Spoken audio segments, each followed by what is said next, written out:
Hi, Anita. How are you doing today? I'm fine, thank you. Hello, Anish. Nice to meet you. Nice to meet you. So, I was just curious if you could tell me a bit about yourself Yeah, first sure. off. Yeah, so my name is Anita Bakshi, and I am a qualified emotional intelligence practitioner and an emotional intelligence assessor. I have a background in education. I have taught, volunteered, and worked in regular schools, as well as I'm certified dyslexia teacher. I have worked with children with dyslexia, autism, and children on the spectrum in India and Singapore. I've lived in India, Hong Kong, Finland, Singapore, and now I'm in London. So I do have a fair bit of experience and exposure to all cultures. Currently, I'm very, very interested in the field of emotional intelligence and to spread the skills and awareness about emotional intelligence. Um, More so in two sectors of my choice. One is the youth, and the other are the caregivers. So, So, awesome. And we're hearing a lot about emotional intelligence these days. So, what is emotional intelligence and why is it so relevant now? yeah. So, emotional intelligence is actually a set of skill sets which help you blend your thoughts and your feelings to make the right positive decisions which are going to be beneficial to you in the long run. It has been researched that any decisions that you take which are aligned with your emotions are the ones which are going to benefit you the most. Those are the decisions you don't want to change, as well as compared to decisions which you take not taking into account your emotions. So, emotional intelligence is basically, simply put, is being smarter with your feelings and to use your feelings to your advantage, to take them into account, to be aware of your feelings and of those around you, to have successful interactions at a personal and professional level. And why is it so important now? In the past, life was simpler. We had a lot of cushioning from the social fabric. Um, Now things are different. Everything on the earth is actually undergoing a sort of a change rapidly, be it AI, be it the thinning of the social fabric, be it relationships, jobs, economic downturn, climate, the introduction of AI in so many of our fields. So it's become pretty complex life, and and although we are very well connected by technology, uh, I think I could say for most of us that we do feel isolated. So this is the moment to fine tune our skills of emotional intelligence, because that's what is going to get us through the changes, which is a constant in our lives, not only within ourselves, but in the people around us and in society at large. So, one of the spokes of the wheel, it's not a magic wand. It's not going to make it all very happy and very comfortable, but it is a one spoke of the wheel, very relevant, and it's something I sincerely believe and am quite passionate about to just spread awareness of it. Okay, wow. Um, and what are emotions? So, emotions, if I put it very simply, are messages, they are data. So, look at it this way: when you are in a situation, uh, it's not very often that we tune into ourselves, within ourselves, to say, hey, how do I feel about it? But if we do tune into ourselves, then we are having the data and the information and the message basically from us to us. It's about us. It's about how we are feeling about a certain situation. Are we happy with it? Do we want to change it? Do we have a choice in it? Do we want to exercise the choice in how I feel about it? And that is what is going to lead to positive positive results for us and for those around us. And at a biological level, I would say that emotions are neuropeptides, they're chemicals. They're literally just chemicals in our body. And these are similar to neurotransmitters, and they are released in our brain. And like hormones, they flow through our brain into our bodies, and they affect certain mental and physical functions in our bodies.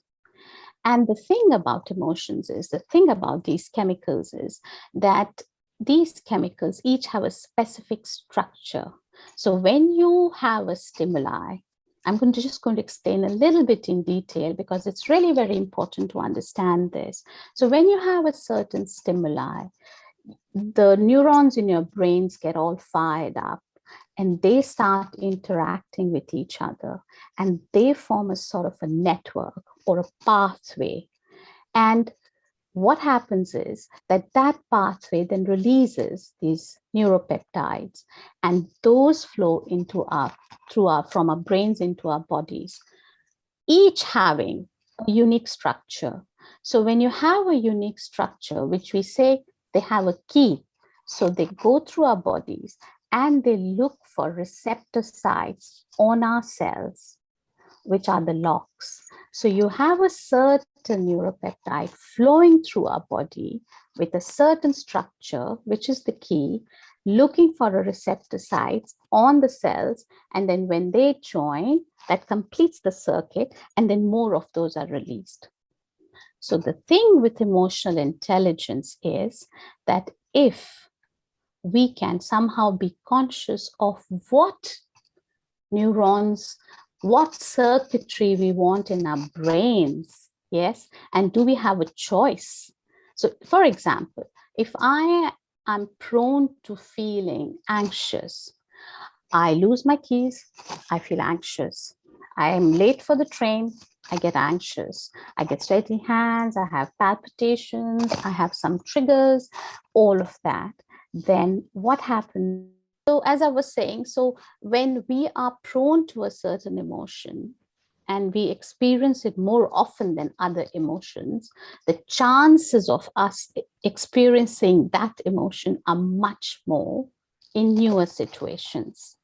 So if it's anxiety at any, say you lose your keys, you're late for train, you want to meet your friend, you can't meet. So the same sort of a chemical network wires up in your brain, releases the same kind of chemicals which go on, and the receptor sites are ready because your body has experienced the same thing over and over again, and they are ready for the lock and key to happen, and you experience that emotion more often.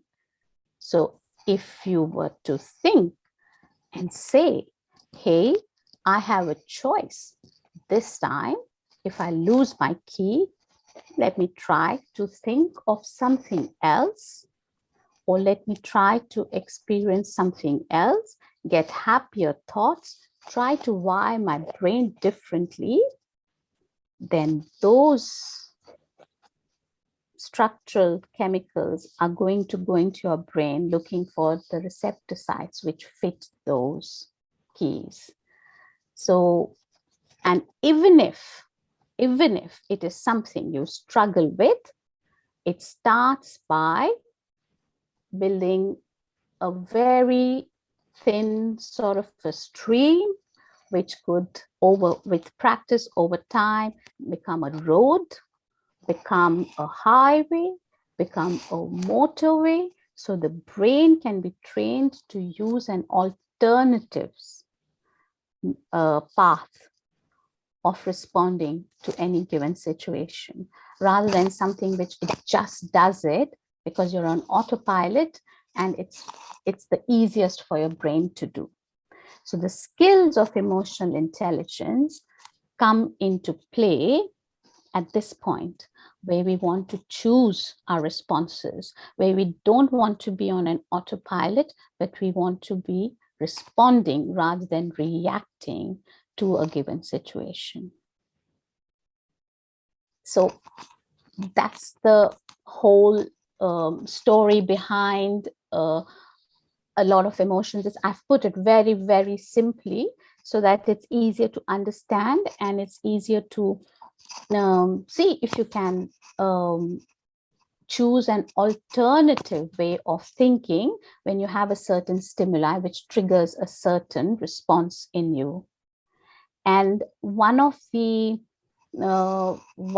ways to do this is to use your cognition. The more you use your frontal part of the brain, then the more easy it is to trick your brain into making another neural pathway for certain other neurons to fire together and to make a pathway.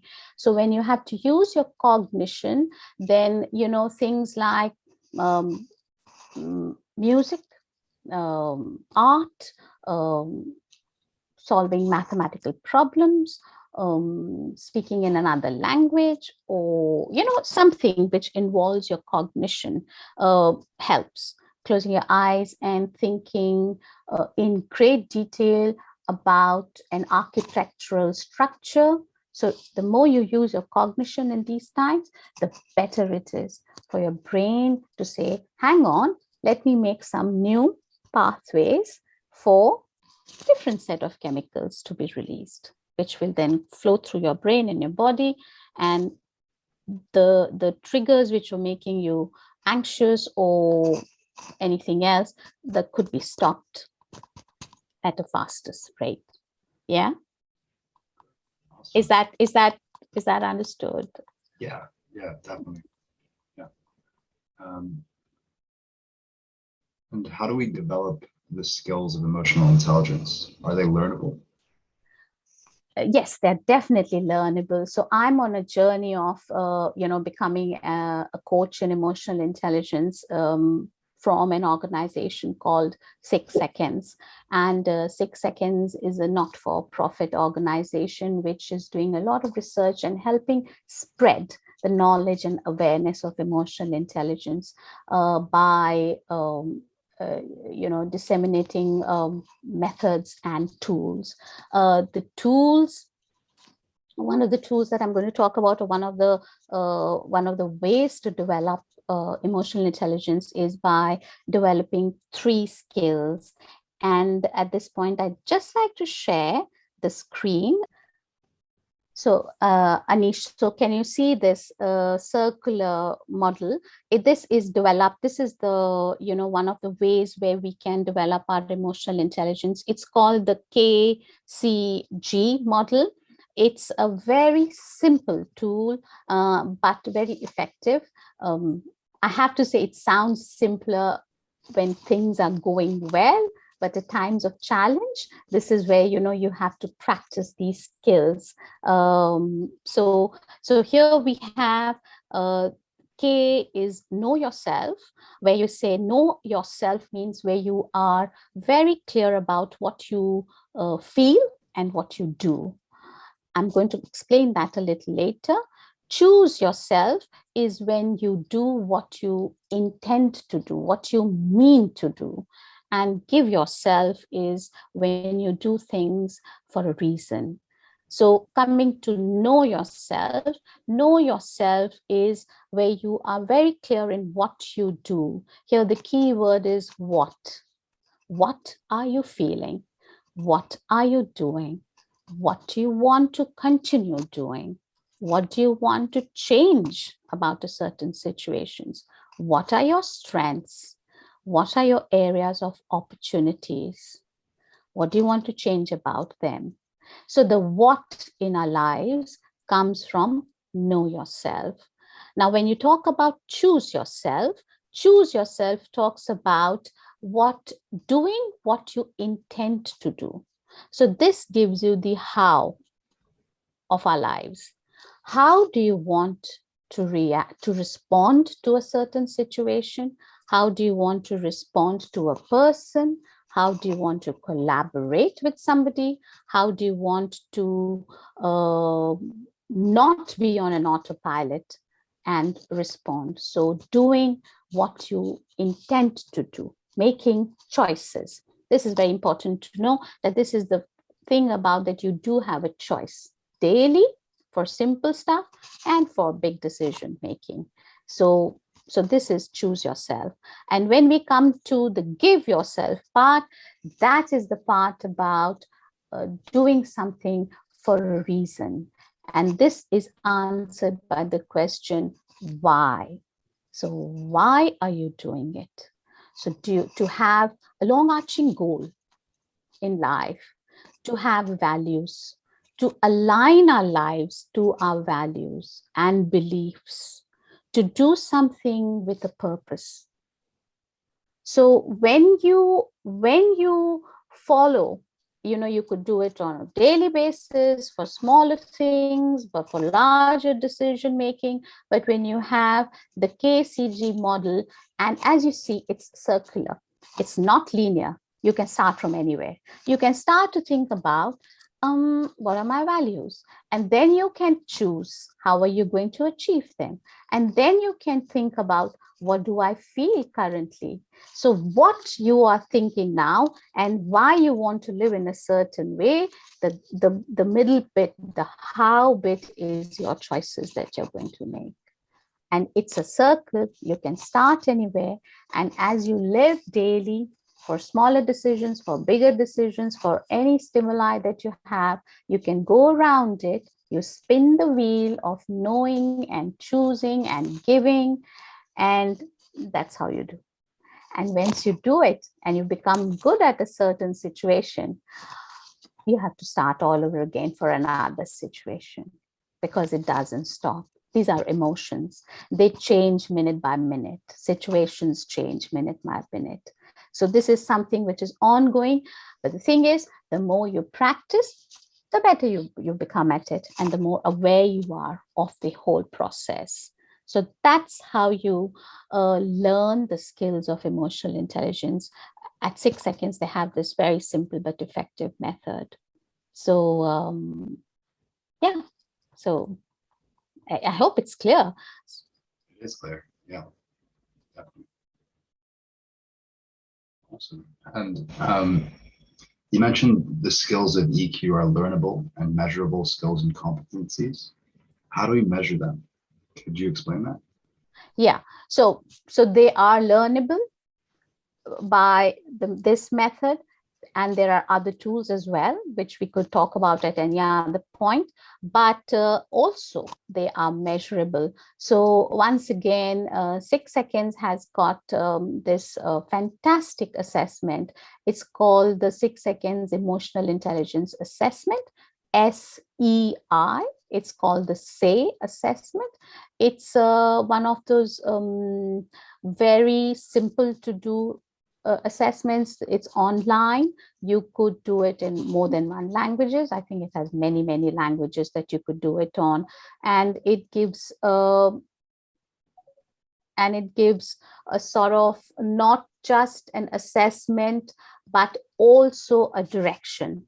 It kind of tailor makes some suggestions for you depending on where you are. So as far as emotional intelligence is concerned, at 6 seconds, we have the 3 skills, which are the KCG. And within the 3 skills, we have 8 competencies.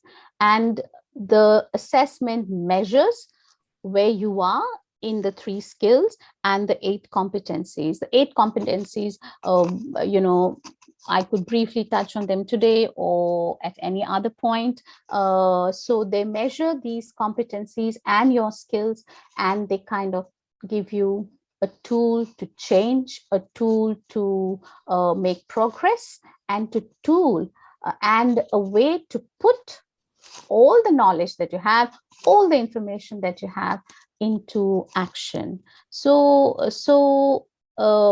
it's a great tool. I have taken it myself, and at this point in time, I would like to say, if anyone is interested in taking a assessment for skills within emotional intelligence. It's only to do this with skills within emotional intelligence. I'll be happy to facilitate that. It would not be a problem. You can always get in touch with me. The assessment itself, of course, is not free because I have to get it from the organization. But yeah, that is how it is. So yeah, so that's about the assessment. Is very, very measurable. In fact, they give you steps what you could do to play to your strengths and use the opportunities to grow in a certain direction. So it's pretty cool. Yeah. Great. So what are a couple of takeaways for our audience to keep in mind while practicing the skills of higher emotional intelligence? Yeah, so I would definitely want the audience to think about the KCG model. It is a great way to connect with yourself. It is a great way to know that this is what is happening to me and this is where I want to be. So what are the choices that I would like to take to reach there? It is something that kind of prepare. You need to spin it, you need to use it, you need to think about these things and spin it and gain momentum with the spinning, and that itself lift you up, hopefully through certain situations, and the more you use it, the better it becomes. And the other thing, which is also something which is very simple but effective, is what is called the TFA model. The TFA model is also circular, like the KCG, and it talks about your thoughts, your feelings, and your actions. So again, it's circular. They're all interlinked. So a lot of times, people, and especially the youth, I speaking to a few of them, they kind of told me that, when you feel something, you just have to feel something, and there's nothing much you can do about it. And here I would like to say that you can do something about it, because F is the feeling bit, but you also have your thoughts and you have your actions, and they all are interconnected. So if you want to change either your thoughts or your actions, your feelings would definitely change as well. So for this, you have to get into action. You just don't hear and get the knowledge, but don't do anything about it, because to make a change in how you think and how you feel and how you want to use your emotions to your advantage, you need to take action for it. And it's very simple, like simple things. You could play music, you could speak to a friend, speak to me, or whatever, something to change either your thoughts or your feelings or your actions, so you can influence the other. So it's pretty simple. You should do it. I do it myself. COVID hasn't been easy for all of us, and the times are such that we do need to somehow connect to ourselves, and just think, for example, when I feel a little bit worried about something, one of the ways I try to get out of that situation is imagine myself in a situation where I was feeling very happy, or very loving, or very pleasant. It could be a scenery, it could be a family situation, it could be favorite things, or it could be just the things like putting nail paint on your nails or toes or whatever, small things. But then when you get that particular emotion and that memory into place, then it evokes positive emotions, and that helps. It helps. So I would say the KCG and the TFA both should go together, and you could try to use it, especially when you know when you are what your triggers are for certain behaviors. So that is the no part. So the no part becomes very important as well when you become when you're very aware of what you are feeling and what your triggers are. So that self-awareness becomes very important. So these three things: know yourself really well, KCG, and TFA. For now, there are other very simple things as well, but for now. Great. Thank you so much for your time.